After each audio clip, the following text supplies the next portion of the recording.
തിരുവനന്തപുരം തൃക്കാഞ്ഞിപുരത്ത് ഓട്ടോറിക്ഷയെ ഇടിച്ചു തെറിപ്പിച്ച ശേഷം കാർ നിർത്താതെ പോയി. അലക്ഷ്യമായി ഓടിച്ചു വന്ന ഡൽഹി രജിസ്ട്രേഷനിലുള്ള XUV കാറാണ് അപകടമുണ്ടാക്കിയത്. സംഭവത്തിന്റെ CCTV ദൃശ്യങ്ങൾ പുറത്ത്.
തിരുവനന്തപുരത്ത് നിന്ന് അർജുൻ രാജ് വിവരങ്ങളുമായി ചേരുന്നുണ്ട്. അർജുൻ, ഈ അപകടം സംഭവിച്ചത് എപ്പോഴാണ്? ഒപ്പം തന്നെ ഈ ഓട്ടോ ഡ്രൈവർക്ക് ഈ അപകടത്തിന്റെ ആഘാതത്തിൽ എന്തെങ്കിലും സംഭവിച്ചിട്ടുണ്ടോ? ഇത് പോലീസ് എന്താണ് പറയുന്നത്?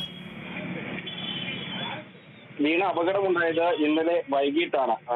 കാട്ടാക്കടയിലെ തൃക്കാഞ്ഞിപുരം എന്ന സ്ഥലത്താണ്. ആ ക്ഷേത്രത്തിന് സമീപത്ത് ഇന്നലെ വൈകിട്ടാണ് ഓട്ടോറിക്ഷയിൽ കാറി വന്ന് ഇടിക്കുന്നത്. ഈ ഓട്ടോ ഡ്രൈവറുടെ പരിക്ക് അല്പം ഗുരുതരമാണ്. നട്ടലിനുൾപ്പെടെ അദ്ദേഹത്തിന് പരിക്കേറ്റിട്ടുണ്ട്. തിരുവനന്തപുരം മെഡിക്കൽ കോളേജിലാണ് അദ്ദേഹത്തെ പ്രവേശിപ്പിച്ചിട്ടുള്ളത്. പരിക്ക് അല്പം ഗുരുതരമാണെന്ന് ആശുപത്രി അധികൃതർ പറയുന്നുണ്ട്. ഈ അപകടത്തിന് ഇടയാക്കിയത് അലക്ഷ്യമായി വന്ന ഈ XUV കാറാണ്. അത് ഡൽഹി രജിസ്ട്രേഷനിൽ ഉള്ളതാണ്. ഈ വണ്ടി വരുന്ന ദൃശ്യങ്ങളിൽ നിന്ന് തന്നെ കാണാം, അലക്ഷ്യമായിട്ടാണ് അവർ വാഹനം ഓടിക്കുന്നത്.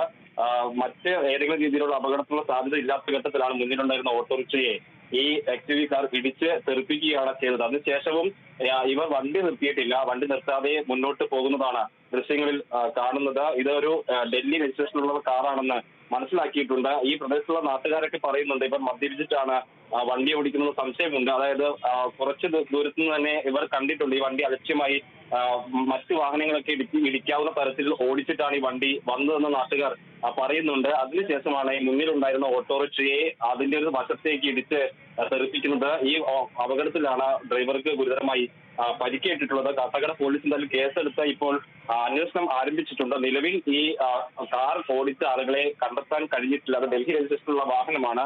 അതിൽ മലയാളികളാണോ എന്നതുൾപ്പെടെയുള്ള കാര്യങ്ങളൊന്നും ഈ ഘട്ടത്തിൽ അറിഞ്ഞിട്ടില്ല. വാഹനം ഇടിച്ചിട്ട ശേഷം നിർത്താതെ പോവുകയാണ് ഉണ്ടായിട്ടുള്ളത്.